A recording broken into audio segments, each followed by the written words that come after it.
Our big local story at this hour, the mother of one of the police officers murdered in El Monte says that her life is shattered. She's speaking for the first time to the media since both officers were killed in that shootout. And Phil Schuman sat down for an emotional interview with the mother of Officer Joseph Santana, and Phil joins us now live from West Covina. Phil. Santana came back to serve as an El Monte police officer in the community he grew up in because he wanted to give back. He leaves behind a wife, 3 children, a grieving family, and, of course, the community that loved him. This is the memorial still growing outside El Monte Police Headquarters. Michael Paredes and Joseph Santana killed in the line of duty Tuesday, as we've been reporting, responding to a stabbing at a local motel. What makes the pain so much worse for his family is the news that the suspect was on probation rather than in prison for gun arrests, a so-called second strike against him, due in part to George Gascon, the district attorney's policies. My granddaughter, her dad's never going to be able to walk her down the aisle when she gets married. And then the little boys, they need their dad. How old are the boys? 2. They're twins. But they would look for him. Dada, Dada. Any little, like, knock on the door, they hear something, my Dada. So I don't know, we're like completely devastated and heartbroken. And I don't want any sympathy from their family at all. They knew what kind of monster they had. Suspect Justin Flores, 35 years old, served 2 stints behind bars for car theft and burglary about 10 years ago. 1 strike. He was prohibited from having a gun. Yet when he was arrested in 2020 with a gun, drug possession, ammunition, a year later, DA Gascon's policies resulted in a plea deal and probation rather than 2 to 3 years behind bars. Now, we, of course, have asked DA George Gascon about this. His office simply released a statement saying, in essence, Alex and Marla, that was consideration with that the sentence was in consideration with cases for similar offenses, and that the suspect Flores did not have a violent criminal past. Hardly satisfying to the families of Joseph Santana and Michael Paredes and so many others. In the recall campaigns, this is just adding fuel to their fire. They believe they have enough signatures to qualify it for the ballot later in this year, and say this is another example of why they believe Gascon will be recalled. Alex, Marla? All right, Phil, will stay with us. Let's bring in our legal analyst, Brian Claypool, to discuss the killer's probation. Brian, we thank you for being with us. You are especially impassioned by this because you yourself are a survivor of gun violence. You survived the 2017 Las Vegas mass shooting. With that said, what really fires you up is the fact, what Phil just reported, the fact that in 2021, Gascon's office gave this guy a plea deal. Yeah, Marla and Alex, thanks for having me. This is absolutely inexcusable, and this should have never happened.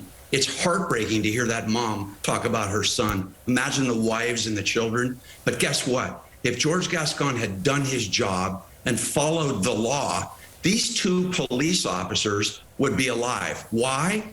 Because in 2011, this guy was convicted of residential burglary. That's a felony. As part of his probation on that, he served some jail time, but as part of that probation, he was not to own a gun.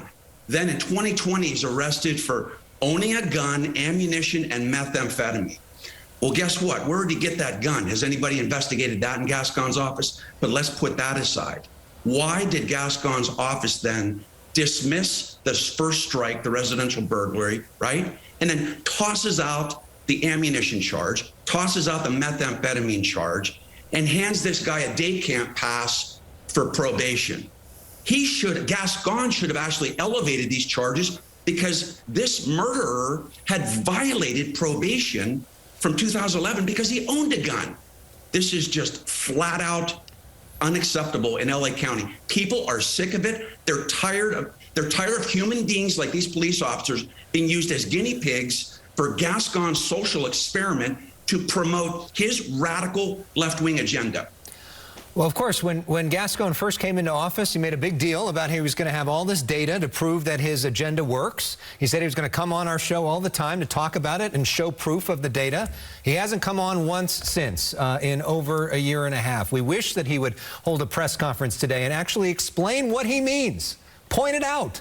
Make the argument. But he's not doing that, Brian, so we can't put in his perspective here tonight. But how do you think this impacts the recall efforts? Well, it's devastating for Gascon.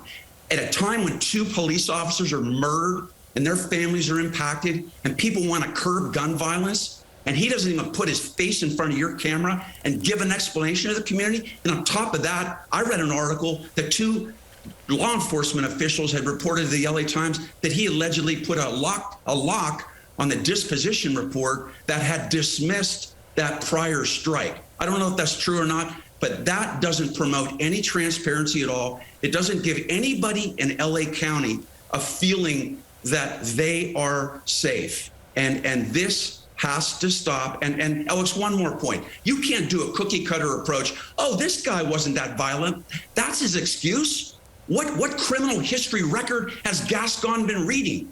This guy is a career criminal. He's a known gang member, and he owned a gun he shouldn't have owned, had ammunition. And you give this guy cotton candy and parole, and now 2 police officers are dead. This will affect his recall dramatically. Phil.